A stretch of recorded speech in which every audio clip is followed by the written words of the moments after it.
Muito boa noite a todos, bem-vindos. Eu penso que da vossa parte é grande a expectativa em relação às reuniões que nós vamos iniciar hoje, uma vez que o estudo deste livro de Apocalipse é um estudo fascinante.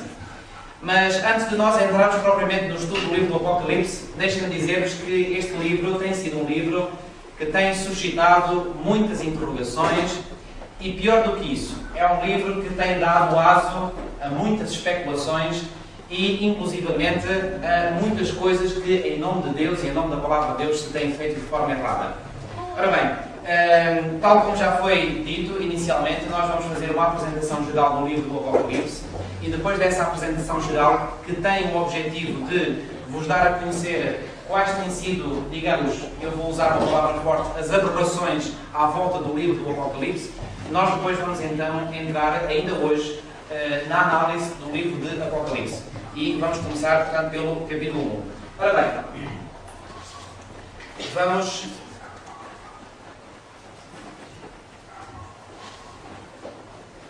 Deixem-me dizer-vos que, portanto, neste estudo, como em muitos outros, normalmente nós, há um termo que costuma dizer, não inventamos a roda. Portanto, há outras pessoas que já estudaram e, nomeadamente, eu devo dizer que este estudo que eu vou apresentar é essencialmente baseado num estudo muito bom de um grande erudito bíblico, que é o professor Dr. Jacques Ducan. É alguém que é judeu, de descendência judaica, de nacionalidade francesa, e que é já há bastantes anos professor na Universidade Adventista de Andrews, nos Estados Unidos da América. Ainda há pouco tempo, só para a vossa curiosidade, deixem-me dizer-vos que encontrei no website da nossa igreja, da Igreja Adventista do Sétimo Dia, a indicação de que os dois grandes autores sobre os livros de Daniel e Apocalipse, diz que são livros correlacionados, são um tal Maxwell, já muito conhecido, e este Jacques Ducan. Este realmente é um homem por quem eu me apaixonei, no bom sentido da palavra, claro, visto que ele tem uma mensagem que é muito bíblica, fundamentalmente bíblica. Ora bem, nós vamos então avançar.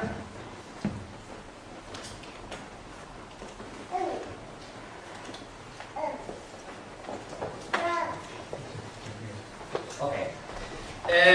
E eu gostaria de vos apresentar pelo menos 3 citações de pessoas que acham que o Apocalipse é realmente uma coisa extremamente estranha. Ora bem, esta primeira afirmação de um autor chamado William Ramsey, que diz: nunca conheci uma pessoa que tenha iniciado o estudo das profecias e que sobre isso tenha escrito e que não se tenha tornado louca.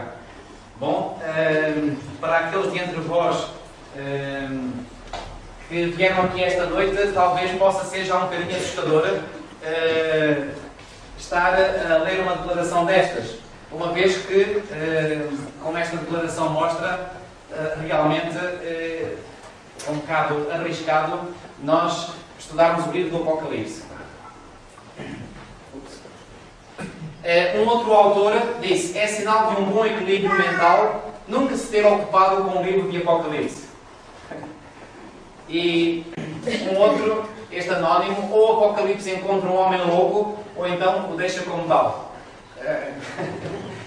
Bom, eu vou-vos dar a opção de escolha. Se tiverem receio de iniciar o estudo do livro do Apocalipse, ainda vão a tempo de poder deixar a sala e de se ir embora. Eu dou-vos essa liberdade. Ok. Ora bem, temos que reconhecer que realmente, ao longo dos séculos, pessoas loucas à volta do livro do Apocalipse têm formado legiões. E também importa dizer que nunca foram tão numerosas como nestes últimos anos. E já vamos dar alguns exemplos. Mas antes de mais, deixem-me dizer-vos que não apenas as ciências religiosas, mas igualmente a literatura, o cinema, a música e a pintura foram sacudidas por esta febre apocalíptica, que exprime talvez a angústia e a neurose dos nossos contemporâneos. Muitas pessoas hoje em dia se interessam no livro do Apocalipse. Infelizmente, nem sempre por boas razões, por más razões. E como vos digo, o Apocalipse tem dado aso a todo o tipo de interpretações, de especulações em volta do seu conteúdo.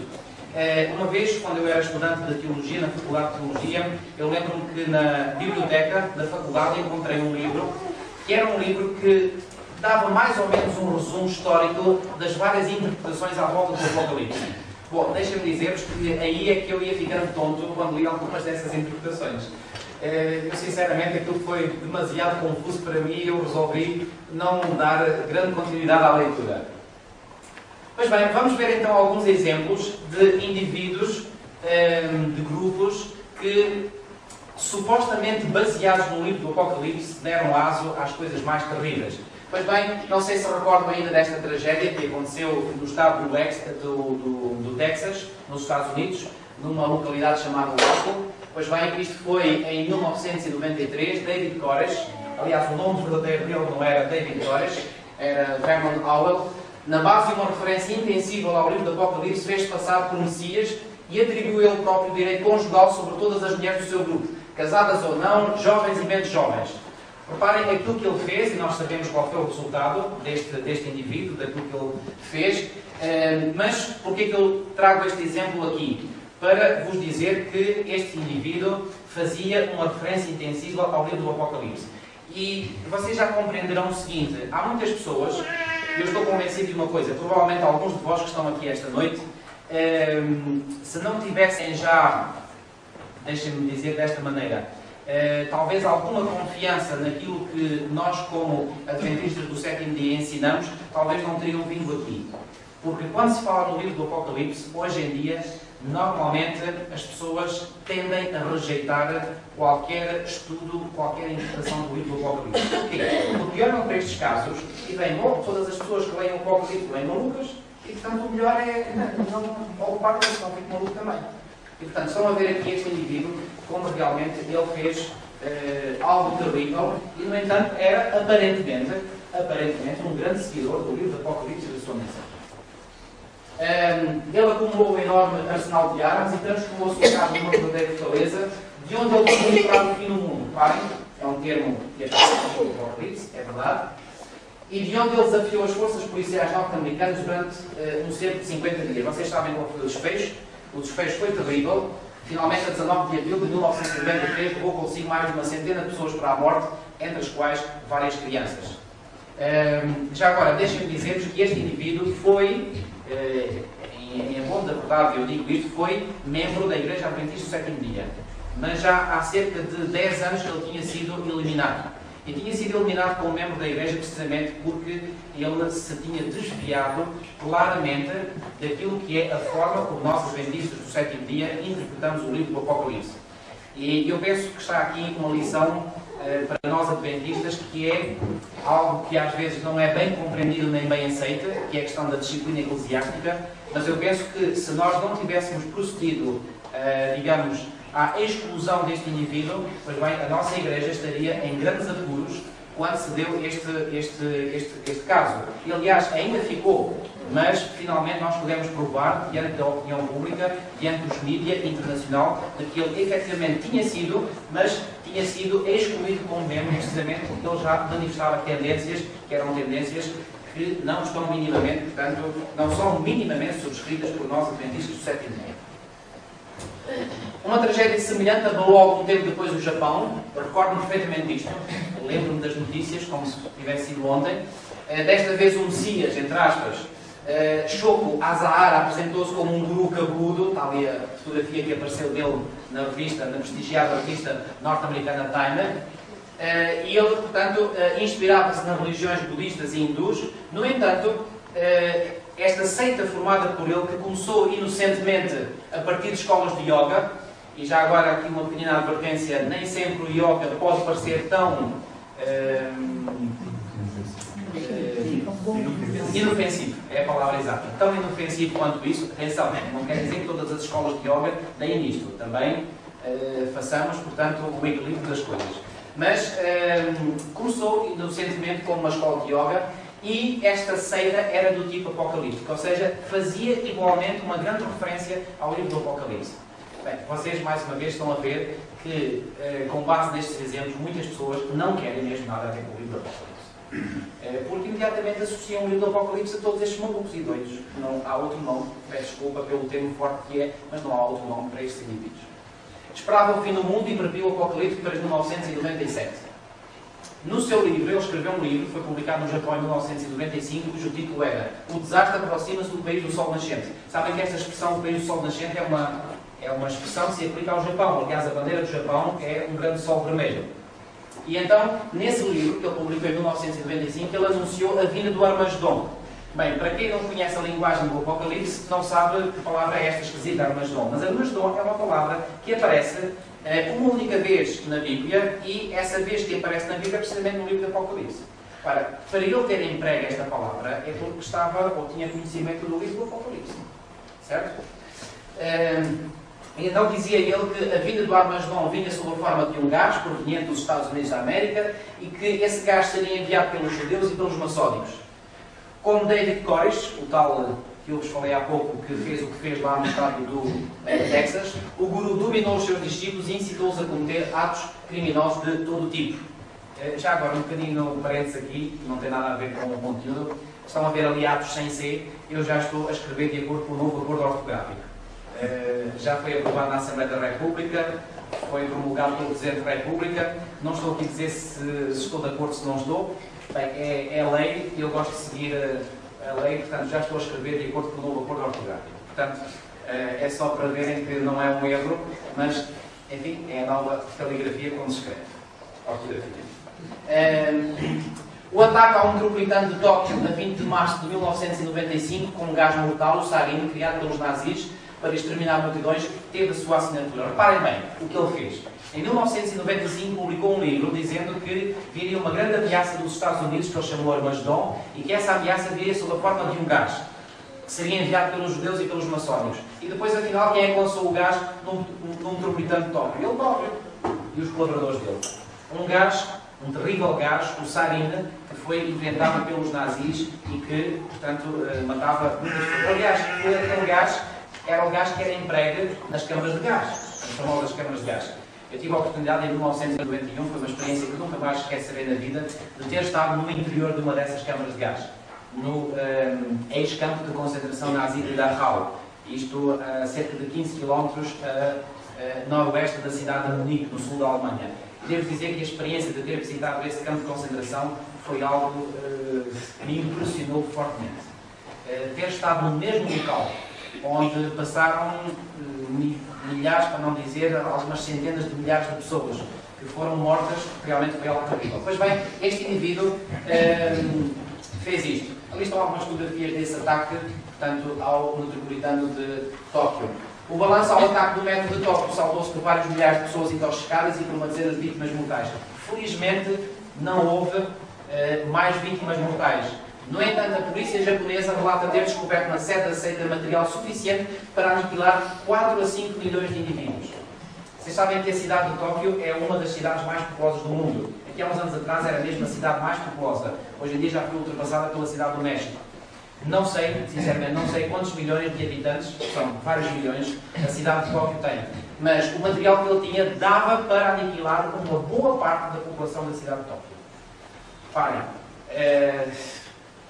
Agora, porquê é que eu estou a referir este caso? Mais uma vez, um maluco destes que faz isto e aparentemente baseado no livro do Apocalipse. Suíça, lembro-me disto, eu próprio na Suíça, quando isto deu. Perto de Friburgo, cantão de Valais, a 17 de outubro de 1994, mais de 50 pessoas pereceram, entre as quais várias crianças sob a influência de um outro louco, Lucas Jodé, médico homeopata, que também ele pregava que estávamos chegados à hora do Apocalipse. Está ali a fotografia dele. Um indivíduo que aparentemente não dava sinais de loucura até ao momento em que levou, digamos, os seus adeptos para aquilo que não se sabe muito bem ainda se foi um assassínio em massa ou se foi um suicídio coletivo, não se sabe. A polícia suíça não conseguiu apurar ainda o que é que houve. Uma coisa é certa, é que foram encontrados os cadáveres todos algemados uns aos outros e com um tiro na nuca. Provavelmente, se eles estavam algemados, alguém deu um tiro na nuca a cada um deles. E finalmente essa pessoa finalmente suicidou-se também. A casa, portanto, estava ardida. Eu lembro perfeitamente disto. Isto foi um choque para a opinião pública suíça. Saiu em todos os jornais, em grandes letras. No interior da vivenda onde ocorreu o massacre foram encontrados vários cadáveres, como eu vos disse, que vestidos uma túnica bufual branca, vermelha e preta, disposta em círculo. Eles estavam algemados e tinham recebido cada um deles uma bala na cabeça. Nunca se apurou se tratou de um suicídio coletivo ou de um múltiplo assassinato. Eu li relatos destas notícias em que os próprios agentes da polícia suíça ficaram impressionados, indivíduos que lidam com o crime, mas que ficaram impressionados ao verem o que viram e ao terem ouvido algumas gravações que foram feitas por esses indivíduos antes de morrerem. Gravações do género: nós vamos iniciar uma grande viagem espacial. Bem, a viagem espacial foi a morte. Foi a grande viagem espacial, entre aspas, que eles diziam. Mais uma vez, este indivíduo, portanto, dizia ser um pregador que baseava a sua mensagem no livro do Apocalipse. Isto realmente acaba por ser triste, porque o livro do Apocalipse não é nada disto. Nada, mas rigorosamente nada. E isto o que faz é criar na opinião pública uma aversão ao livro do Apocalipse. E é evidente que as pessoas, ao associarem, portanto, estes casos destes loucos com o livro do Apocalipse, não vão querer nada com o livro do Apocalipse. Quando o livro do Apocalipse não tem nada a ver com isto. É um livro cheio, carregado de esperança, com uma mensagem de esperança. Também lá a polícia suíça encontrou um significativo arsenal de armas, isto, portanto, na Suíça, que a seita tinha juntado para se preparar. Reparem, usam um termo que aparece no Apocalipse: a batalha final. Certo? No ano seguinte, a 23 de dezembro de 1995, também me recordo disto, perto de Grenoble, em França, uma quinzena de pessoas da mesma seita do Templo Solar, é o nome da seita, neste tal médico homeopata, Luc Jouret, entre as quais igualmente algumas crianças foram encontradas mortas a tiro numa zona florestal, nas mesmas circunstâncias aberrantes e dramáticas. Aliás, isto fez, em França, este episódio, em França, fez desencadear uma série de reações em cadeia que levou finalmente o próprio governo francês a criar, imaginem, um observatório anti-seitas. Eu compreendo perfeitamente as razões que levaram o governo francês a criar esse observatório. Mas quando esse observatório foi criado, eu próprio e muitos outros ficaram receosos, porque até que ponto é que aqueles que são os responsáveis desse observatório têm a lucidez necessária para saber categorizar aquilo que é seita e aquilo que não é seita. Mas isto é uma realidade em França e esse laboratório anti-seitas continua a existir em França. Ora bem, vamos ver algumas características destes grupos radicais, destes grupos liderados por estes gurus, digamos, por estes messias. Há um texto na Bíblia em que Jesus ele próprio profetizou que nos fins dos tempos apareceriam muitos indivíduos intitulando-se messias. Pois bem, estamos precisamente a viver nesse período. Pois bem, uma das características é a presença nesses grupos de um profeta messias, também chamado por vezes Deus, uma pessoa carismática, ou seja, uma pessoa que consegue cativar muito a atenção das pessoas, porque se assim não fosse, ele não conseguia cativar as pessoas. Lembram-se de um outro caso, esse já foi há mais anos atrás, em 1978, um indivíduo chamado Jim Jones, num país da América do Sul, levou também cerca de 900 e tal pessoas para a morte. Beberam todos uma poção envenenada e quando a polícia lá chegou ficaram aterrados ao verem quase 1000 pessoas mortas, todas elas mortas, envenenadas. Pois bem, há a presença de um profeta Messias Deus carismático que pretende ter a palavra da verdade e se coloca como sendo o único centro de interesse no interior de um grupo de indivíduos subjugados pela autoridade desse mestre e tudo fazem para lhe agradar. Há aqui um facto que sempre me impressionou e que me continua a impressionar. É como é que estas pessoas seguem de uma forma completamente cega o guru. Tudo o que o guru disser é a palavra sagrada. Seguem cegamente. Ele diz, a pessoa nem sequer, digamos, avalia, nem sequer se questiona, nem sequer passa por um filtro mental de análise. Não, seguem cegamente. Meus queridos amigos, deixem-me dizer-vos uma coisa. Toda a tentativa de alguém para subjugar a consciência de outras pessoas é algo que nós devemos temer, mas temer fortemente. Deus é um Deus que nos criou seres pensantes livres. E cada um de nós deve seguir em consciência os ditames que a sua consciência lhe dita. Não sermos robôs nas mãos de outras pessoas.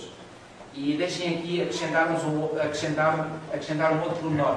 Normalmente, as falsas religiões ao longo dos séculos têm sido sempre caracterizadas pela imposição. Eu recordo, por exemplo, durante a Idade Média, alguns dos nossos missionários, eu digo nossos, porque agora estou a falar em relação à nossa pátria, a Portugal, alguns dos nossos missionários portugueses, quando foram para terras de além-mar, e também missionários espanhóis, sabem qual era a tática para converter, eu ponho umas aspas muito grandes, sabem qual era a tática para converter as pessoas? Era ou tu te convertes ou levas o pescoço cortado. É claro que imensas pessoas se convertiam, entre aspas. Portanto, tudo o que seja para forçar a consciência, nós devemos imediatamente nos colocar de pé atrás. Aquilo que eu mais aprecio, ou uma das coisas que mais aprecio na Bíblia, é que a Bíblia nos apresenta um Deus que Ele próprio nos dá liberdade. E eu pergunto, meus amigos, se Deus, Ele próprio, Deus, o soberano de todo o universo, dá liberdade ao ser humano para ele tomar as suas decisões, quem somos nós, seres humanos, para forçar a vontade de outros seres humanos? Não somos nada. Portanto, qualquer religião em que o indivíduo ou o conjunto de indivíduos queira forçar a opinião sobre outros, nós imediatamente devemos colocar-nos com os dois pés bem atrás. Porque isso é qualquer coisa de extremamente grave. Outra característica que há nestes grupos é a rejeição do sistema estabelecido e a suspeição para com tudo e todos que não se conformam com as regras do grupo. Este ódio xenófobo, poderíamos dizer, manifesta-se frequentemente por uma vida comunitária fechada à influência exterior, julgada como maléfica, mas também por atos criminosos. Ou seja, acham que tudo o que vem do exterior do grupo é mau. E, portanto, fecham-se completamente dentro de si próprios e, portanto, vivem uma vida virada para o interior. Isto é extremamente negativo. E, finalmente, uma terceira característica é que fixam sobre a mensagem apocalíptica que toma a prioridade absoluta sobre valores como o amor ao próximo, a razão e a ética. E aqui, mensagem apocalíptica, eu até deveria ter posto entre aspas, porque não é verdadeiramente a mensagem apocalíptica. Mas pronto, dão grande ênfase ao fim do mundo, dão grande ênfase à crise final, de que o livro do Apocalipse fala, mas esquecem-se completamente destes valores éticos e morais que estão aqui referidos. E não o quarto ponto.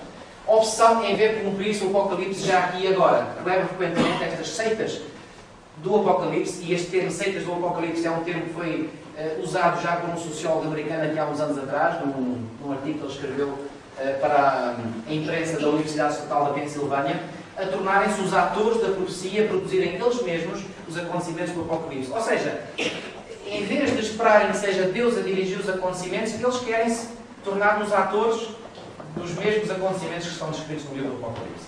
Isso é completamente errado e está, portanto, para além do espírito do Apocalipse.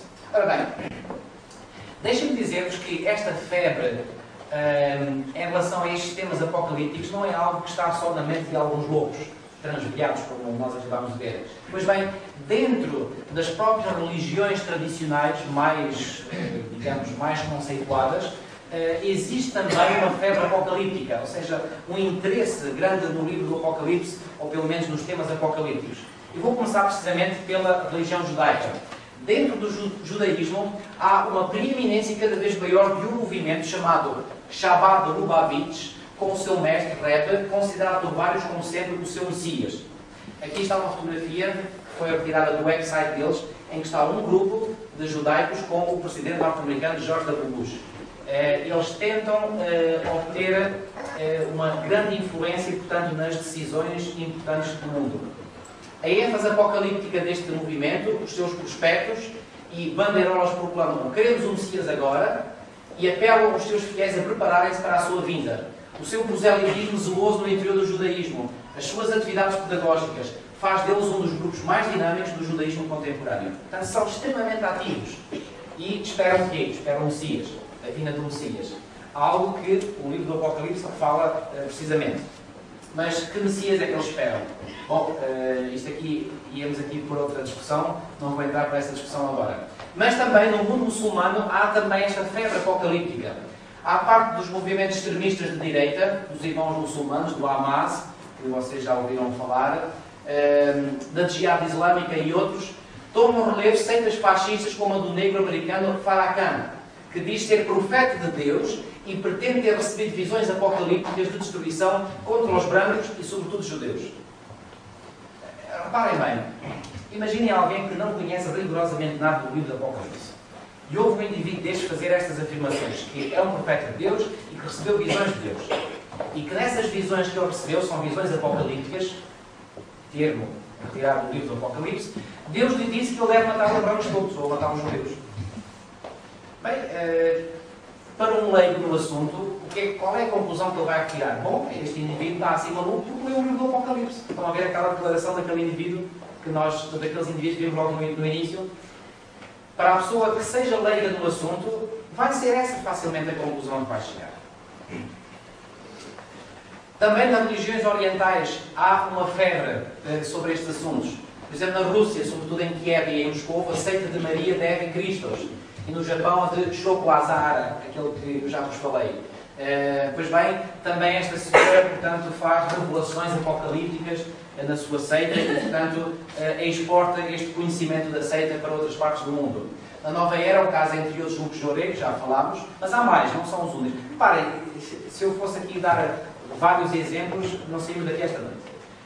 Visto que só estou assim a dar uma pincelada rápida para verem como é que no mundo religioso e mesmo não religioso há realmente uma febre cada vez maior em relação a estes temas, mas febre essa que infelizmente vai pelo mau caminho.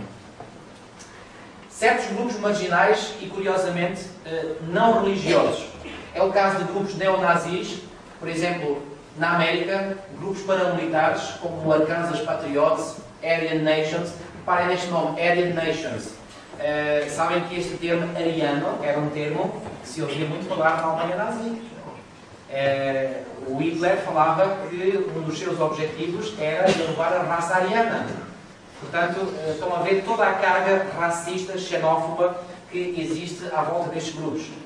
Michigan Milícia, etc. São partidários declarados de um Armagedon racial. Eles empregam mais uma vez a palavra Armagedon. Então, quando nós falamos aqui no livro do Apocalipse do Armagedon, lá está, mais uma vez, qualquer pessoa leiga, mas espera lá, aqueles indivíduos vão falar do Armagedon, mas quem fala também do Armagedon são estes indivíduos, e faz a associação. Estão a ver? Bom, deixem-me dizer-vos, e já aqui faço o parênteses, e penso que vocês estarão preparados para ouvir isto.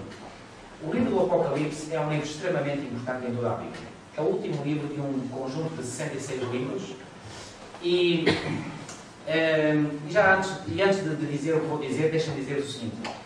Quando nós pegamos na Bíblia, do princípio ao fim, o grande tema da Bíblia é, em primeiro lugar, o grande conflito entre as forças do bem e do mal, e depois a salvação, a redenção que as forças do bem querem fazer sobre as forças do mal. Este é o grande tema da Bíblia.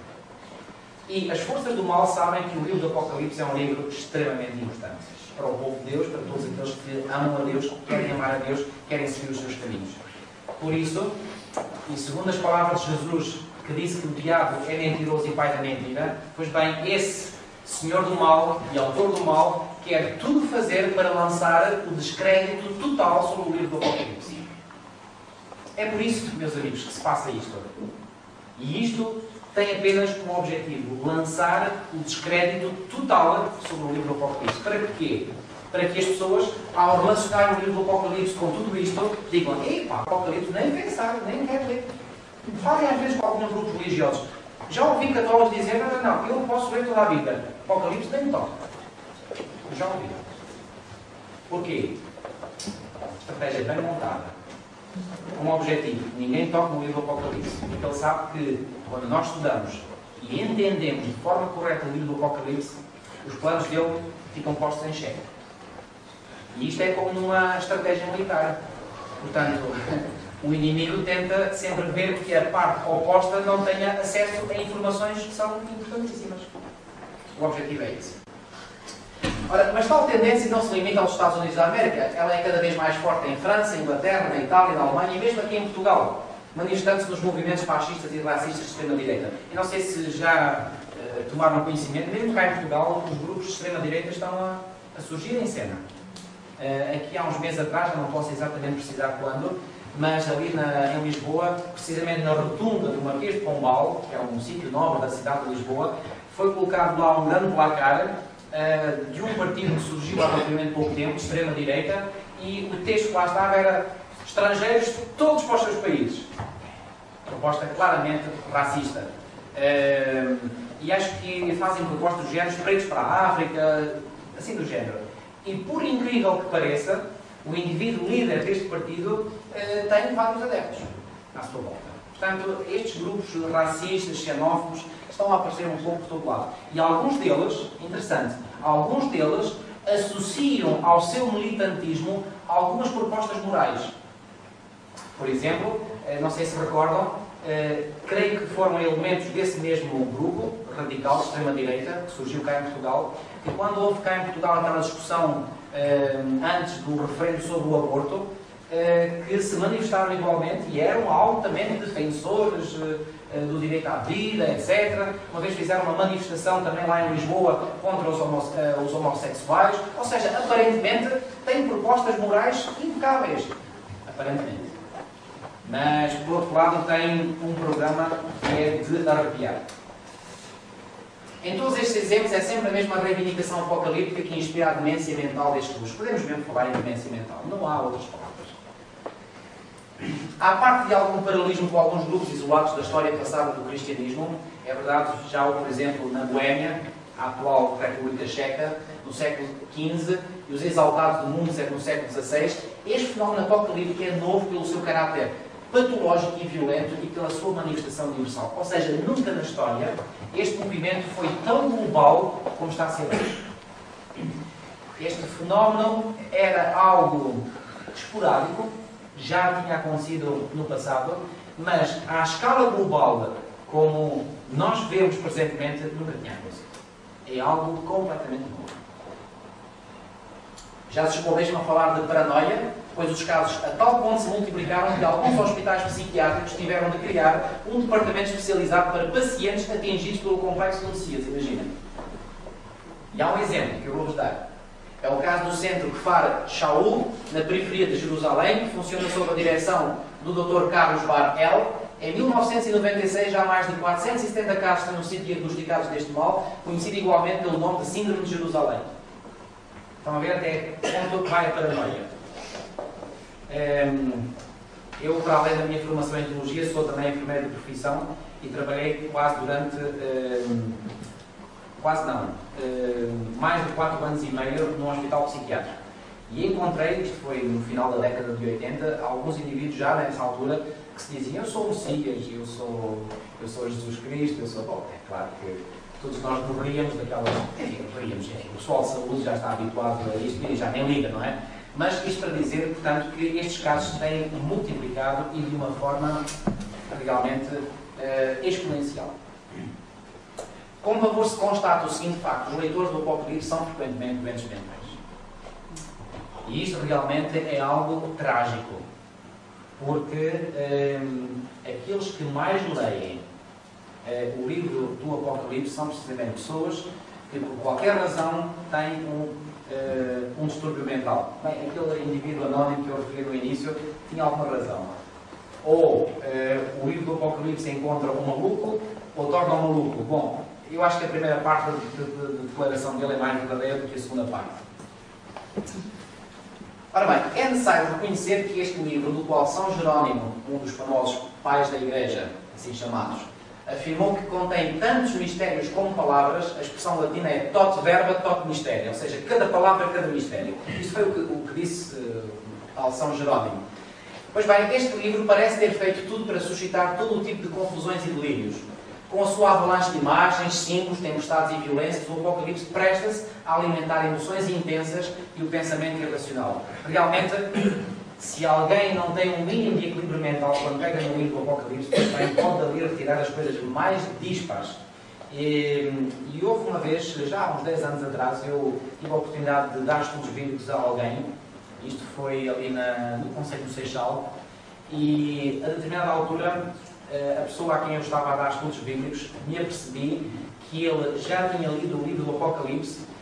E eu quase que ia entrando em pânico quando comecei a ouvir algumas das proposições ou das ideias que ele tinha, digamos, retirado da sua interpretação do Apocalipse. Segunda Epístola do Apóstolo Pedro, no capítulo 3, e a partir do versículo 15. Diz assim: E tendo por salvação a longanimidade de Nosso Senhor, como igualmente o nosso amado irmão Paulo vos escreveu, segundo a sabedoria que lhe foi dada. Eu não vou comentar isto porque o meu objetivo é realçar aqui um pensamento que o apóstolo Pedro refere aqui e que vem agora no versículo 16. Ao falar acerca destes assuntos, como de facto costuma fazer em todas as suas epístolas, e agora repare o que ele diz, nas quais há certas coisas difíceis de entender. Ele está a falar das epístolas de Paulo. Ele diz, há coisas nas epístolas de Paulo que são difíceis de entender. Reparem, ele era um apóstolo como Paulo. E o próprio Pedro está aqui a reconhecer que há coisas difíceis de entender nos escritos de Paulo, nas epístolas de Paulo. E agora repare o que é que ele diz logo a seguir. Logo a seguir ele diz que os ignorantes e instáveis deturpam, mas não deturpam só as epístolas de Paulo, que são uma parte da Bíblia. O que é que ele diz logo a seguir? Como também deturpam as demais escrituras para a própria destruição deles. Reparem, o apóstolo Pedro disse que havia pessoas que deturpavam não apenas os escritos de Paulo, mas toda a Bíblia. E, infelizmente foi aquilo que nós acabámos de constatar com o livro do Apocalipse. Pessoas que distorcem completamente o significado do livro do Apocalipse. Para quê? Para a destruição deles. Reparem, o que é que tem dado estas seitas? Destruição, morte. Não só dos seus líderes, mas de todos aqueles que os seguem. Morte, destruição. As palavras de Pedro são mesmo inspiradas. Verdadeiramente inspiradas. Lembram-se de Galileu, que foi condenado à morte pelos seus contemporâneos, precisamente porque também eles tinham lido mal as suas Bíblias. Galileu apareceu e disse, numa época em que todas as pessoas acreditavam que a Terra estava no centro do universo. E ele veio dizer que era o Sol que estava no centro. E depois também a dizer que era a Terra que andava à volta do Sol e não o Sol que andava à volta da Terra. Bom, aquilo foi considerado uma heresia religiosa, foi considerado que ele estava a dizer algo contrário à Bíblia. Mas contrário à Bíblia aonde? A Bíblia fala exatamente da redondeza da Terra, num texto, num livro de Isaías, falando de Deus, diz que Ele está assentado sobre a redondeza da Terra. Então a própria Bíblia, no livro de Isaías, que foi escrito 6 séculos, ou 7 séculos, melhor digo, 7 séculos antes de Cristo, já referia que a Terra era redonda. Então porquê é que condenaram Galileu por ele ter dito que a Terra era redonda e que a Terra não ocupava o centro do universo? Precisamente na base de uma interpretação errónea das Escrituras. Aliás, o que aconteceu com Galileu aconteceu com outros milhares de pessoas. Quantas pessoas foram consideradas hereges, mortas, queimadas vivas, porque não aceitavam aquilo que estava de acordo com uma falsa interpretação das Escrituras. Isso é incrível. Reparem o que tem acontecido ao longo da história com as falsas interpretações da Escritura. Reparem, já agora permitam-me ler um outro texto, no Evangelho de João, capítulo 16. Evangelho de João, capítulo 16.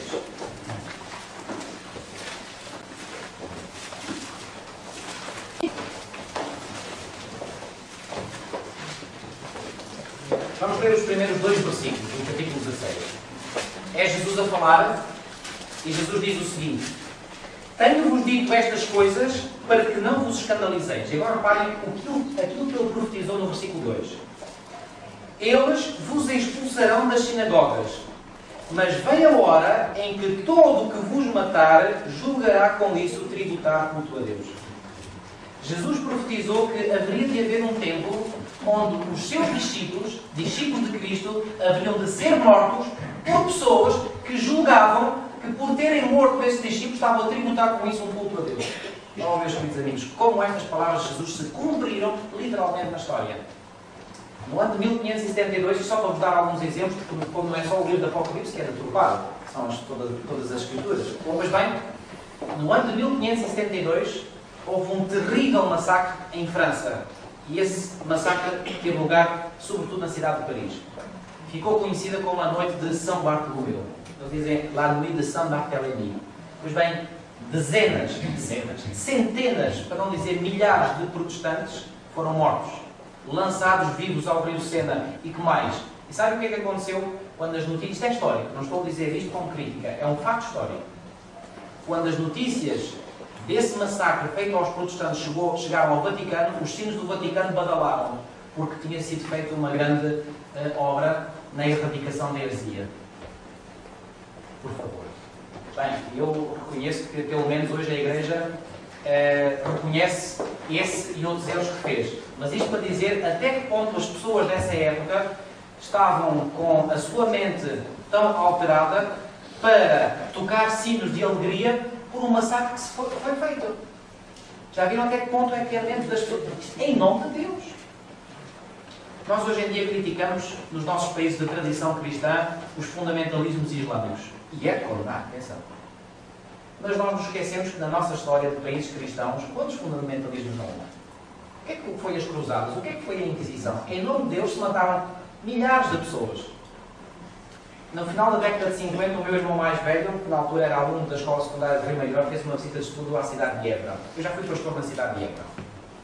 E não sei se está aqui alguém que já esteve na cidade de Évora e se, estando na cidade, visitou uma famosa capela que há na cidade de Évora, que é conhecida como a Capela dos Ossos.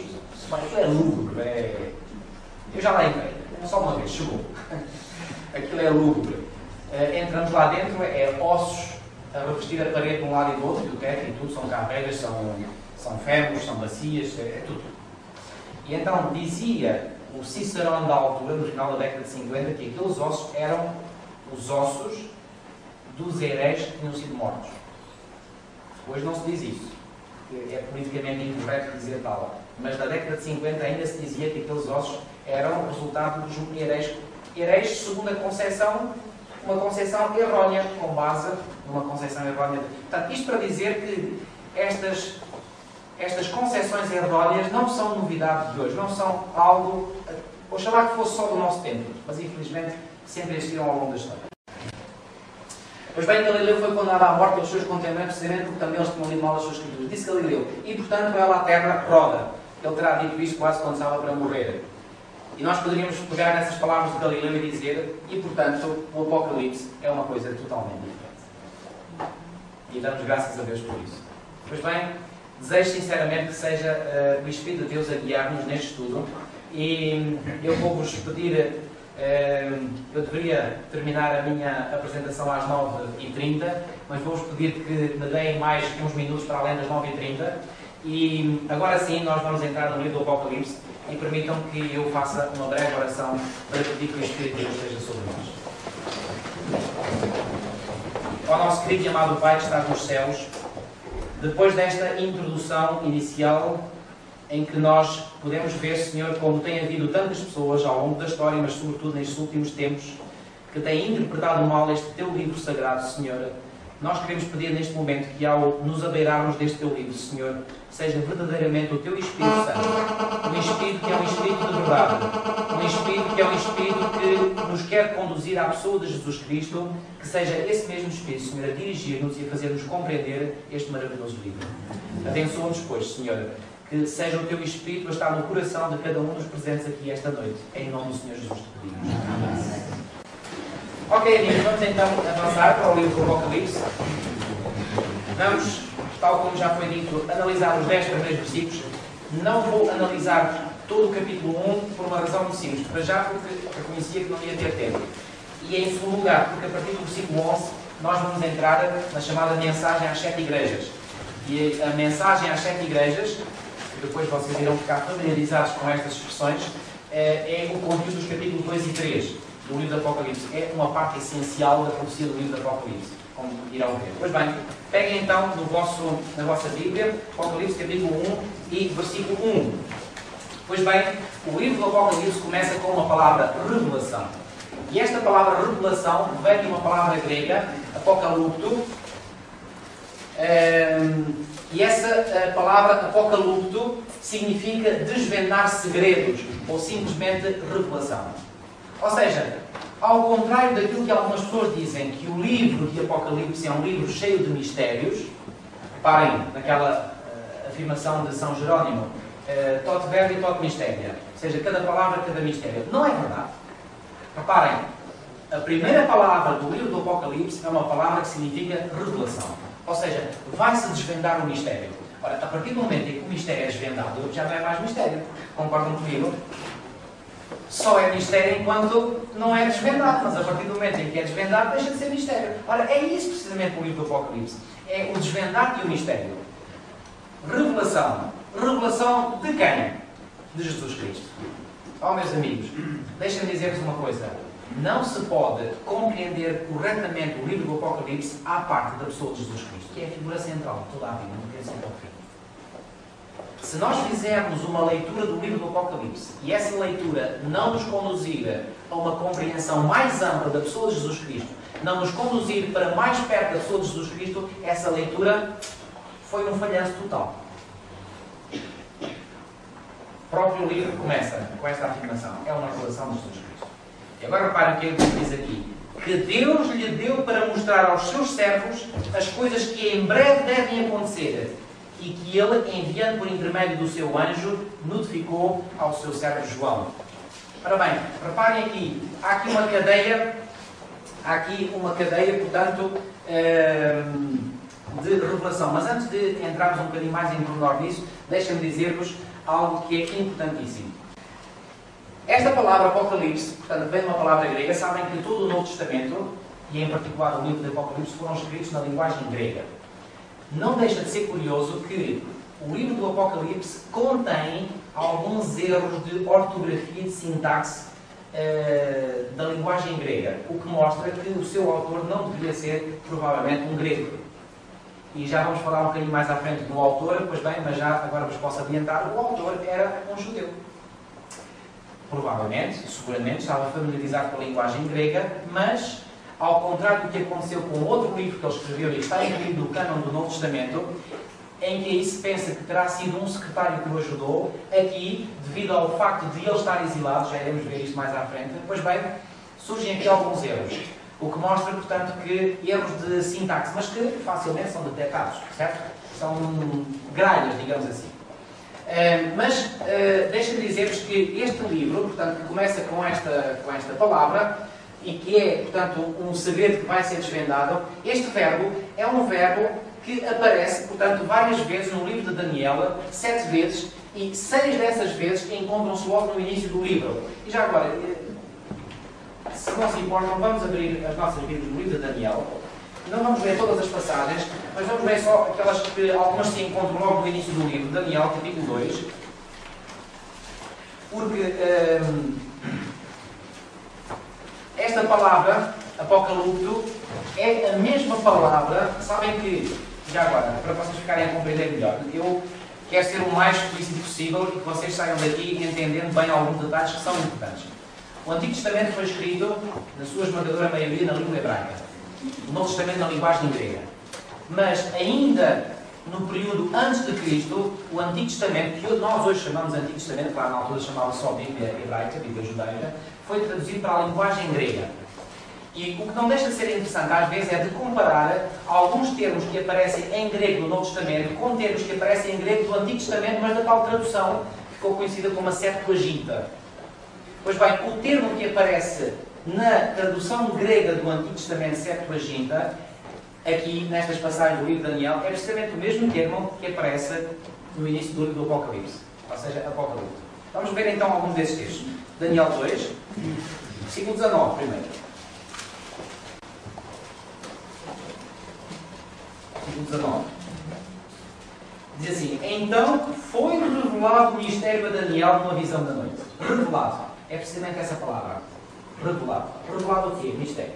Mais uma vez, estão a ver? Foi revelado o mistério a Daniel.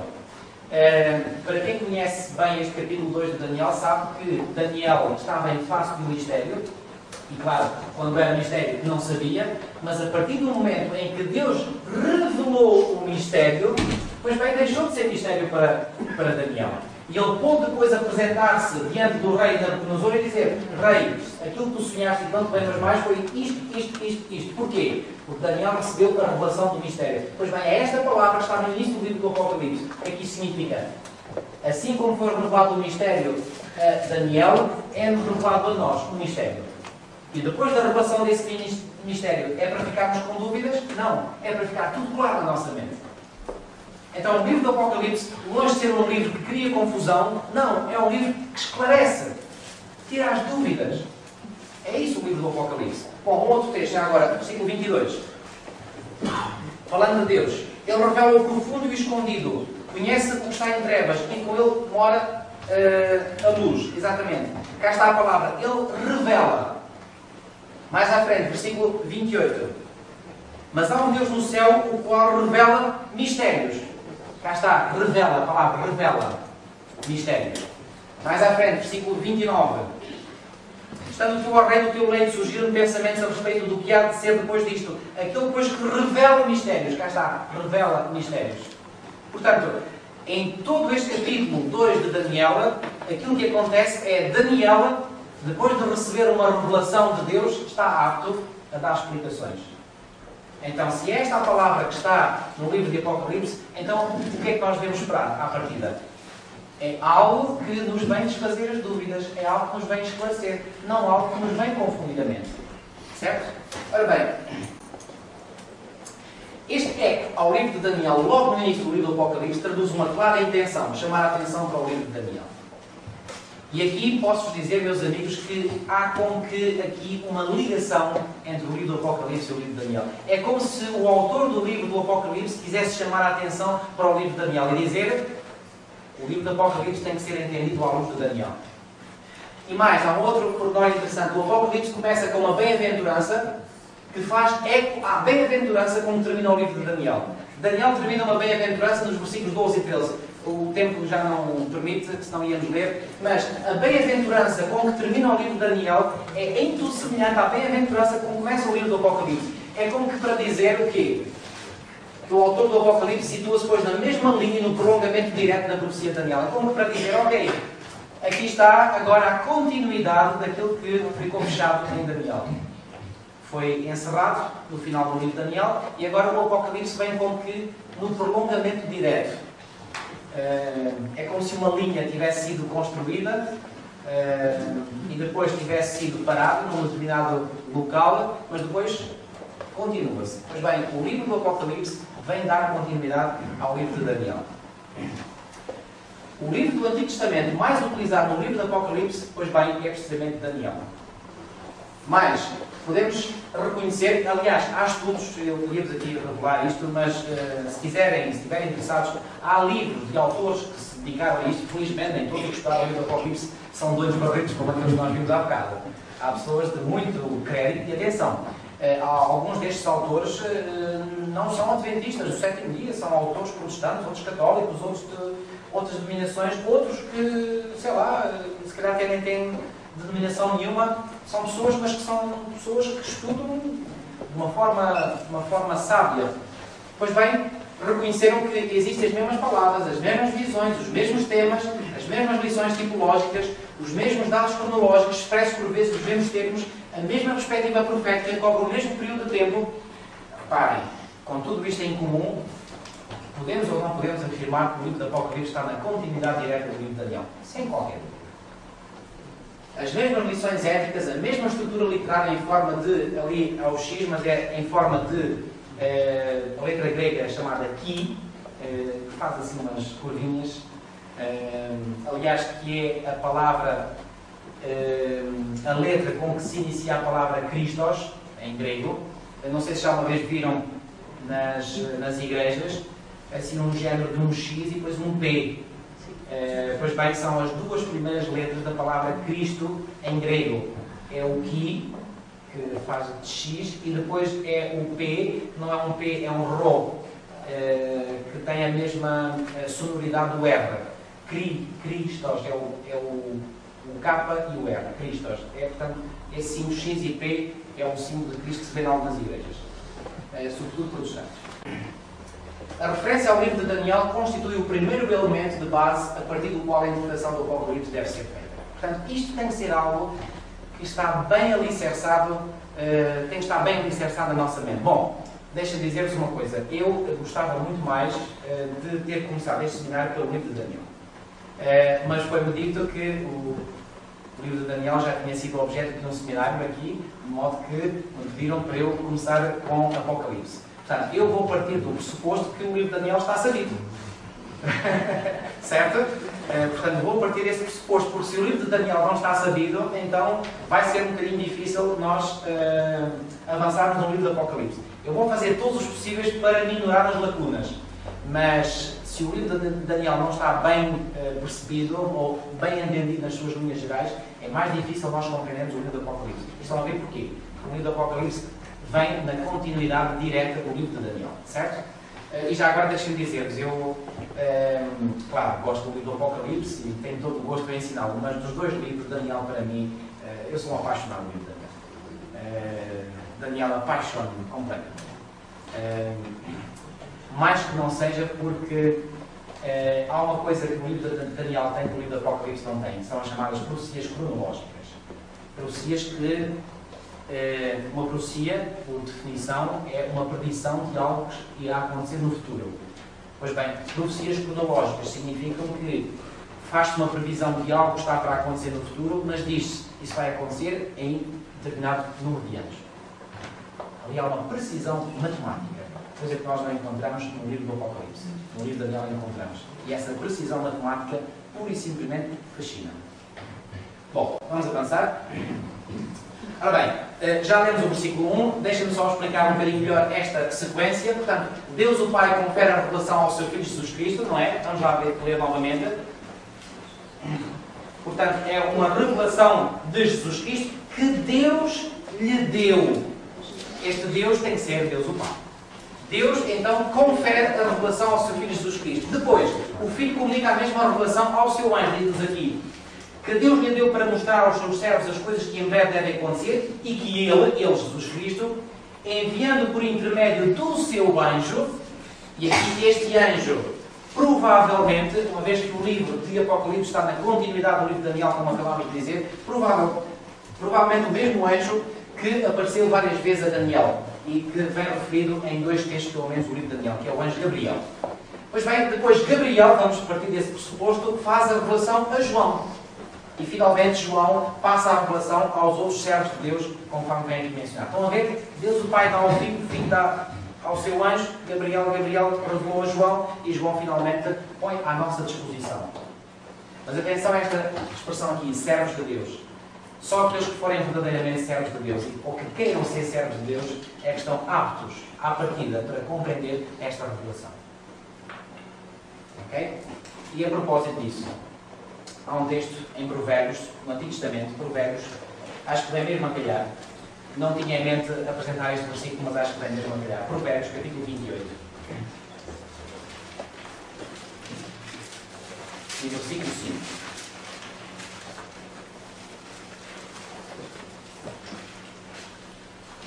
Provérbios, capítulo 28, e versículo 5. Sabem que a Bíblia, uma das coisas que me fascina na Escritura é que há declarações na Sagrada Escritura que são declarações radicais. São declarações que são feitas com autoridade. Aliás, Jesus nos Evangelhos é descrito por algumas pessoas como sendo alguém que falava com autoridade. Sabem porquê? Porque as pessoas estavam habituadas, no tempo de Jesus, quando ouviam os mestres religiosos, o estilo dos mestres religiosos era assim, sabem, uma coisa pode ser assim, mas também pode ser assado. E nunca havia certezas. Olha, para ilustrar bem isto, desculpem lá, eu vou-vos dar contar uma pequena anedota, provavelmente até mesmo real, que um professor judeu que eu tive no seminário de teologia contou. Tratava-se de um mestre judaico, chamado Rabi. Então esse Rabi, aliás como qualquer Rabi, era considerado, portanto, digamos, para além de um mestre religioso, era considerado um juiz. Quando as pessoas tinham diferentes entre elas, iam junto ao Rabi para que o Rabi os aconselhasse. Então havia dois indivíduos que tinham um grande diferendo, uma grande zanga entre eles. Então resolveram consultar o Rabi. O Rabi, sendo sábio, resolveu ouvir cada um à parte. Então ouviu o primeiro, e à medida que ia ouvindo o Senhor, dizia muito bem, sim senhor. E há aqui um pormenor. Esse Rabi tinha um discípulo que estava a aprender. O discípulo só tinha como missão estar ali a ouvir, não podia dizer nada, só estava a ouvir. E então o discípulo ia ouvindo, desenrolar da conversa, e o Rabi apenas dizia, sim senhora, muito bem, tens razão, muito bem, tens razão. E finalmente concordou que aquele indivíduo tinha razão no que apresentava. Bom, e esse indivíduo saiu, entrou o outro, começou igualmente a ouvir o outro. E o outro começou a falar, a expor o seu caso, e ele dizia, muito bem, sim senhora, tens razão. E finalmente saiu. O discípulo, intrigado, vira-se para o seu mestre e diz, mestre, como é que é? Eu estou confuso. Como é que os dois podem ter razão ao mesmo tempo? Ou é bem um que tem razão, ou é o outro. Ele vira-se para o discípulo e diz, tens razão. Portanto, era este o método com que os rabis funcionavam. Era tudo muito subjetivo, era tudo muito difuso, não havia certezas. E quando Jesus aparece em cena, as pessoas ficam maravilhadas com os discursos de Jesus, porque Jesus falava com autoridade. Ou seja, fazia afirmações que era ou sim ou não. Aliás, o próprio Jesus no Sermão da Montanha disse que o vosso sim seja sim e que o vosso não seja não. O que diz ultrapassar vem de quê? Vem do maligno. Palavras de Jesus no Sermão da Montanha. Então reparem agora nesta afirmação perentória que é feita aqui em Provérbios 28:5. Diz assim, os homens maus não entendem o que é justo, mas os que buscam o Senhor entendem o quê? Uma parte só. Tudo. Convenhamos, é uma afirmação poderosa. É uma afirmação radical. Mas ao mesmo tempo é uma extraordinária e maravilhosa promessa. Os que buscam o Senhor entendem o quê? Entendem tudo. Meus amigos, isto é verdade para o livro do Apocalipse também. Mas lá está então a condição. Se buscarem o Senhor, se na vossa vida quiserem fazer de Jesus Cristo o Senhor da vossa vida, vocês vão entender o livro do Apocalipse. Certo? Vamos avançar? Ora bem, o próprio livro convida-nos, em primeiro lugar, a lê-lo. Querem ver? Voltemos então ao livro do Apocalipse. Leiamos o versículo 2. O qual atestou a palavra de Deus e o testemunho de Jesus Cristo quanto a tudo o que viu. Aqui é João a falar. E reparem neste verbo que ele aqui utiliza, viu. João não está a falar de coisas que lhe passaram em sonho apenas. Não, ele viu com olhos, ele teve contacto com o próprio Jesus Cristo. Ele não está a falar de coisas que ele inventou. Não, coisas que lhe foram mostradas e que ele viu. Versículo 3. Bem-aventurados, cá está uma afirmação muito forte, bem-aventurados aqueles que quê? Aqueles que leem e aqueles que ouvem as palavras da profecia e guardam as coisas nelas escritas, pois o tempo está próximo. Bem-aventurados os que leem. Então, o livro do Apocalipse, o que é que diz logo no início? São bem-aventurados aqueles que não o leem ou aqueles que o leem? Os que leem. Então, o livro do Apocalipse é um livro para se ler. Agora, atenção, não é apenas para ler como se lê um romance. O que é que diz logo a seguir? Qual é o verbo que vem logo a seguir? E aqueles que ouvem. Sabem que na concepção hebraica, ouvir não tem a mesma conotação nem a mesma força que tem hoje em dia na nossa mentalidade ocidental. Na mentalidade hebraica, ouvir significa guardar, pôr em prática. Se alguém ouve, essa pessoa que ouve é alguém que ouve e depois põe em prática. Se não põe em prática, diz que não ouviu. Ou seja, pode ter chegado aos ouvidos, lá aos tímpanos, mas se não pôs em prática, é considerado como se não tendo ouvido. Portanto, ouvir na concepção hebraica significa pôr em prática. Aliás, mais à frente diz logo, que ouvem as palavras da profecia e guardam as coisas nelas escritas, pois o tempo está próximo. Há um pormenor interessante que eu gostaria de chamar aqui a atenção. É interessante que o verbo ler aparece no singular ao contrário dos dois verbos seguintes. Ou seja, o que é que isto nos faz imediatamente pensar? A leitura não era pessoal ou privada, ou seja, que é feita por uma só pessoa, mas ouvida e recebida por várias pessoas. Esta era a prática litúrgica da sinagoga. Ou seja, na sinagoga judaica havia uma pessoa que lia as Escrituras e depois, obviamente, várias pessoas que ouviam.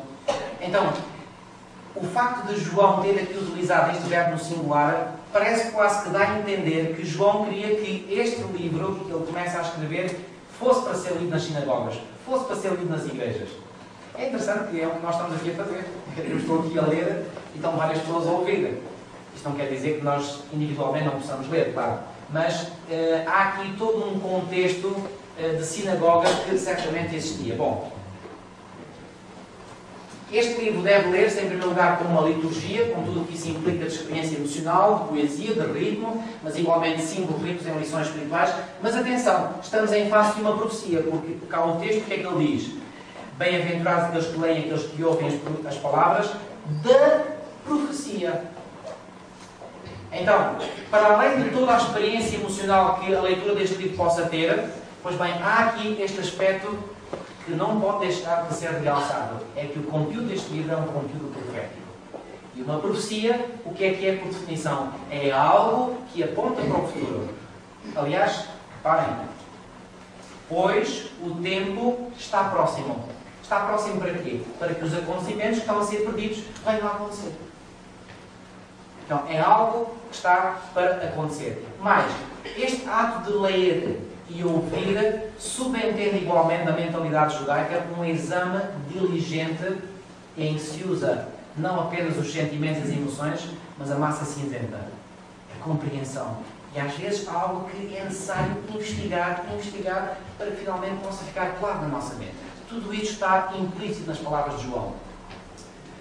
A profecia deve ser objeto de estudo. Atrás da palavra ouvir, foi o que eu acabei de dizer, transparece toda a concepção hebraica do esforço e a responsabilidade da inteligência que se esforça por compreender, ao mesmo tempo que o dever de passar ao ato e de viver o que se compreendeu. Portanto, ouvir, como eu vos disse, na concepção hebraica, é sinónimo de guardar e de obedecer. Ora bem, vamos ver um pouco da estrutura do livro do Apocalipse. Pois bem, antes de entrar nesta parte, deixem-me só avançar um bocadinho mais na leitura. Vamos passar ao versículo 4.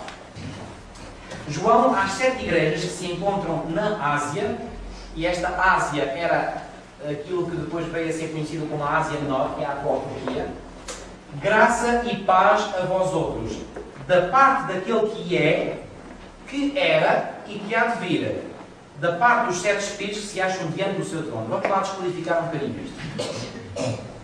João está a endereçar-se às 7 igrejas e está-lhes a dizer graça e paz a vós outros, da parte de alguém.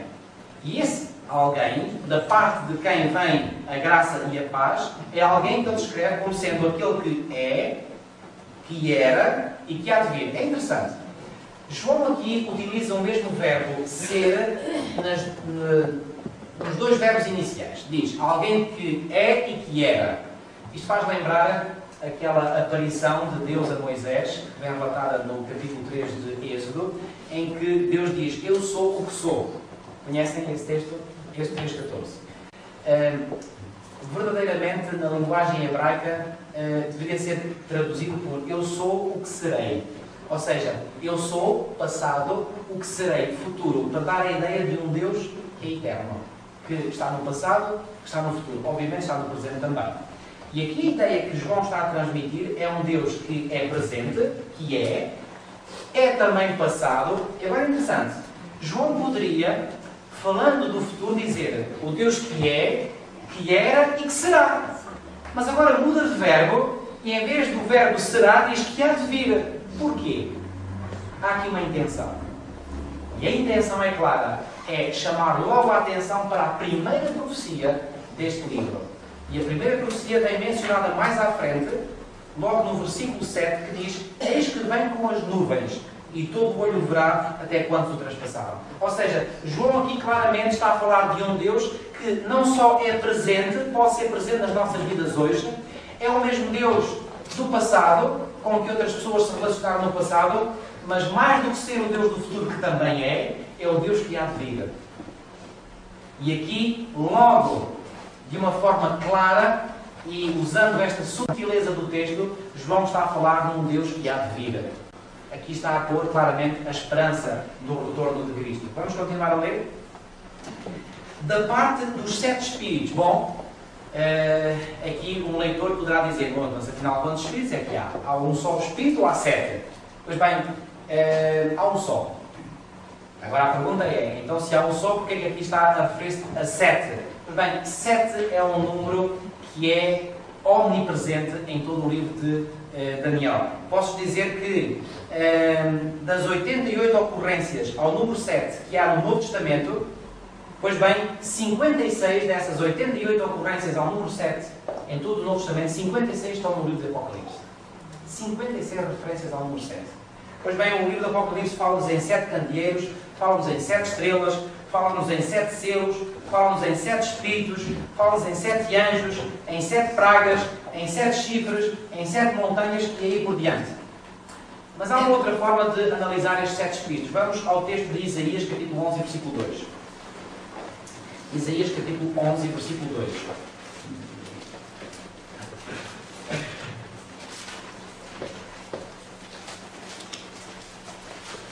É uma profecia messiânica, ou seja, uma profecia que diz respeito a Jesus Cristo. E agora reparem, fala aqui de vários, entre aspas, espíritos. Repousará sobre ele o Espírito do Senhor, o Espírito de sabedoria e de entendimento, o Espírito de conselho e de fortaleza, o Espírito de conhecimento e de temor do Senhor. 7. Então, estes 7 espíritos que são mencionados no início do livro do Apocalipse refere-se à plenitude do Espírito. É o Espírito de Deus na sua totalidade e na sua manifestação plena. E a manifestação plena desse Espírito tem todas estas características que o profeta Isaías disse que haveriam de revelar-se na pessoa de Jesus Cristo. Repito, quais são essas características da plenitude do Espírito? É ter um Espírito do Senhor, um Espírito de sabedoria, um Espírito de entendimento, um Espírito de conselho, um Espírito de fortaleza, um Espírito de conhecimento, um Espírito de temor do Senhor. É isto a plenitude do Espírito. E é interessante que lá são 7, no texto de Isaías. Portanto, os 7 espíritos não se refere a 7 espíritos no sentido literal, não refere-se à plenitude do Espírito. Ele, para nos poder libertar dos nossos pecados, teve que passar pela morte, mas tornou-se também no primogênito dos mortos. E finalmente, é porque Ele é o soberano dos reis da terra, que Ele nos pode constituir, como diz no versículo 6, reino e sacerdotes para o seu Deus e Pai. Ou seja, os 3 títulos de Jesus Cristo estão associados às funções que depois Ele exerce a favor do seu povo. A Ele a glória e o domínio pelos séculos dos séculos. Amém. E este Amém é como que a congregação, onde está o indivíduo a ler, é como se a congregação responde Amém, como quer dizer, ainda bem que assim é, assim seja. Versículo 7. Eis que vem com as nuvens, quem? O tal que é, que era e que há de vir. Eis que vem com as nuvens, e todo o olho o verá, até quantos o traspassaram. Bom, aqueles que traspassaram Jesus, traspassar é um termo que significa passar de um lado ao outro. Portanto, isto é um verbo que é usado aqui no sentido figurado para significar aqueles que mataram, aqueles que crucificaram Jesus. Bem, reparem, não é tanto no sentido figurado, reparem, os pregos que foram pregados nas mãos de Jesus atravessaram de um lado ao outro. O cravo que foi colocado nos 2 pés, ou um em cada pé, atravessou de um lado ao outro. Portanto, está aqui a dizer que aqueles que transpassaram Jesus vão ver. Bom, esses indivíduos que transpassaram Jesus há 2000 anos atrás estão mortos hoje. Então, se eles vão ver, o que é que isto significa? Que hão de ressuscitar. Isto envia-nos a Daniel, capítulo 12, onde no capítulo 12 fala de uma ressurreição parcial que ocorrerá antes da grande ressurreição geral. Lá está, estou a assumir, o livro de Daniel está entendido, ok? Vamos avançar. E todas as tribos da terra se lamentarão sobre ele. Certamente, amém. Mais uma vez, é como se a congregação dissesse, amém, ainda bem que assim é. Reparem que João aqui descreve 2 campos. Primeiro, o campo dos sacerdotes, do reino de sacerdotes para o seu Deus, e depois o campo das tribos de toda a terra. São 2 grupos distintos. Um grupo está ligado a Jesus Cristo, o outro nunca quis saber de Jesus Cristo para nada. Versículo 8. Eu sou o Alfa e o Ômega, diz o Senhor Deus, aquele que é, mais uma vez, o que era e o que há de vir, o Todo-Poderoso. Sabem que Alfa e Ômega são a primeira e a última letra do alfabeto grego. Pois bem, o que isto quer dizer é que Deus, este Deus que está aqui a ser descrito como o Alfa e o Ômega, é o Deus do início, de todo o início, e é o Deus do fim. Ou seja, é o Deus de toda a história. É o Deus eterno. Desde os começos infinitos até ao futuro infinito. O Todo-Poderoso. Versículo 9. Eu, João, irmão vosso e companheiro na tribulação, no reino e na perseverança, em Jesus, achei-me na ilha chamada Patmos. Sabem que, já agora um pequeno pormenor, vários livros de Apocalipse foram escritos, tendo também o título Apocalipse, mas são livros que são considerados e foram considerados pela tradição cristã como sendo livros apócrifos. Vocês já uma vez ouviram falar neste termo? O que é que significa apócrifo? Quer dizer que não é digno de credibilidade. E então, nesses livros apócrifos, outros apocalipses, normalmente o autor desses livros é uma figura mística, não é alguém em carne e osso. Não é o caso deste livro de Apocalipse. Este homem, este autor, descreve-se a ele próprio como sendo irmão vosso e companheiro na tribulação. Ou seja, não é alguém que se coloca num pedestal acima dos seus irmãos. Não, considera-se ao mesmo nível daqueles a quem ele se dirige. Achei-me na ilha chamada Patmos, uma ilha que fica no mar Egeu, por causa da palavra de Deus e do testemunho de Jesus. Achei-me em espírito no dia do Senhor e ouvi por detrás de mim grande voz como de trombeta. Pois bem, vamos ficar aqui no versículo 10, mas antes de terminarmos eu gostaria de descodificar este versículo 10.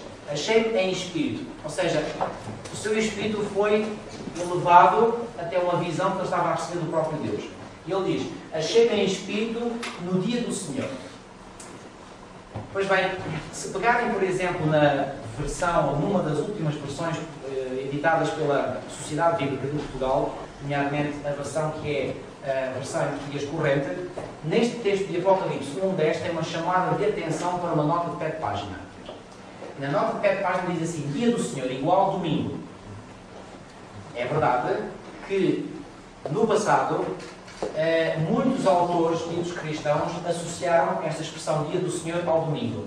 Mas essa expressão só começa a aparecer na literatura cristã no final do segundo século. E mesmo assim, no final do segundo século, aparecia esporadicamente, só uma vez por outra. Agora, a grande questão que se coloca é, será que esta expressão dia do Senhor quer mesmo dizer domingo?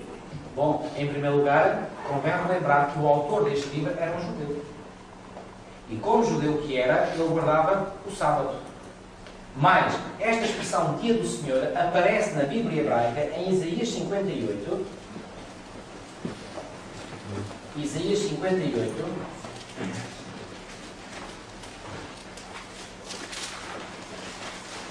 E no versículo 13, falando do sábado, do sétimo dia da semana, tal como é descrito no quarto mandamento, diz assim, se desviares o pé de profanar o sábado e de cuidar dos teus próprios interesses no meu santo dia, se chamares ao sábado deleitoso e santo, quê? O dia do Senhor. Reparem, o livro do Apocalipse tem que ser interpretado com base no restante das Escrituras. E as Escrituras, nomeadamente aqui este texto, diz-nos que o dia do Senhor é qual dia? É a Bíblia que está a interpretar a expressão. Não somos nós que estamos a pôr uma interpretação vinda de fora. Não, estamos a fazer a Bíblia interpretar-se ela própria. E aqui está dia do Senhor, referindo-se ao sábado. Mas, nós iremos ver, e eu vou mesmo terminar, tenho pena que não possa apresentar tudo, mas fica pouca coisa por apresentar. Havia umas festas no calendário judaico, que são festas que vêm descritas no 23º capítulo do livro de Levítico, e essas festas são 6. E a primeira festa é precisamente a festa que são aqui os termos hebraicos, portanto, mais destacados, Shabat, que significa sábado. A segunda festa era a Pessah, ou seja, a Páscoa. A terceira festa era a Shavuot, ou Pentecostes. A quarta festa era chamada Rosh Hashanah, festa das trombetas. A quinta festa era a festa de Kippur, dia das expiações, que era vivido como um dia de juízo final. E finalmente a última festa era a festa de Sukkot, também chamada a festa das cabanas ou dos tabernáculos. E o que é interessante verificar, eu vou passar aqui mais à frente, o que é interessante verificar nesta estrutura digamos, do livro do Apocalipse. Aliás, isto é uma estrutura que é feita por um autor, não sei se ele é católico, se é protestante, mas, portanto, sabem que houve pessoas sem denominação religiosa que se dedicaram ao estudo, um estudo sério, do livro do Apocalipse. E este autor, num livro que já foi publicado há 32 anos atrás, em 1976, Interpreting the Book of Revelation, ele considera que a estrutura literária do livro do Apocalipse assemelha-se a um candelabro. E sabem que o candelabro era uma peça, toda em ouro, que existia no santuário israelita, com 7 lâmpadas. E este autor vê no livro de Apocalipse 7 grandes visões. E interessante, cada uma dessas visões começa precisamente com uma referência a cada uma das festas judaicas. Ora, como a primeira festa era precisamente o sábado semanal, que é a primeira festa mencionada em Levítico 23, eu pergunto-vos, como é que um autor judeu que observa o sábado e que vai escrever um livro que tem esta estrutura, em que cada uma das festas vai dar início a uma parte, e que essas festas começavam com o sábado, como é que esse autor podia ter em mente o domingo e não o sábado?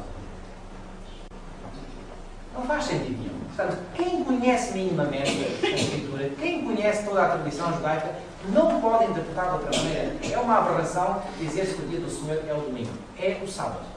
Mas, esta expressão dia do Senhor, podia pôr-vos aqui algumas, já não temos tempo, é uma expressão que também aparece em alguns profetas do Antigo Testamento como se referindo ao dia da vinda de Jesus. E é interessante que aqui no primeiro capítulo, como nós já vimos, João está a falar da vinda precisamente desse Deus, Jesus Cristo. Então, aquilo que nós podemos dizer é que, quando João diz que se achou em espírito no dia do Senhor, a interpretação é esta. Num dia de sábado, Deus lhe deu uma revelação.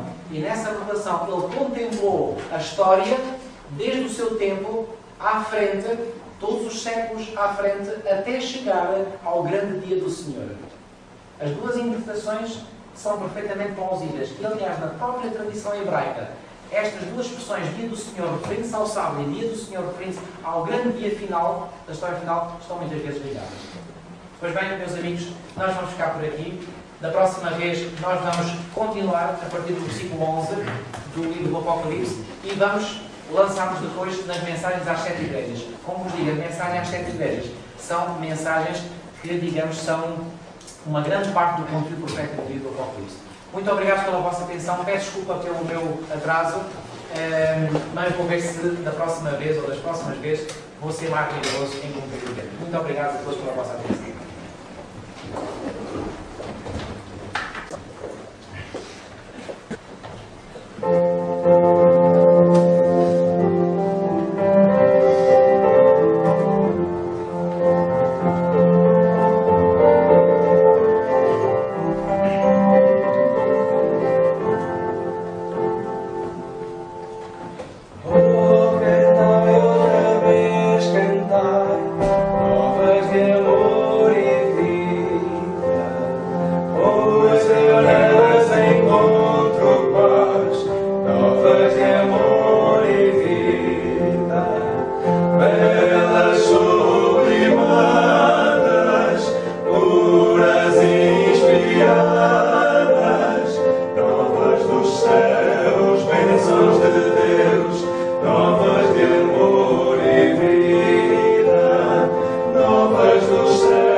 Novas dos céus, bênçãos de Deus, novas de paz.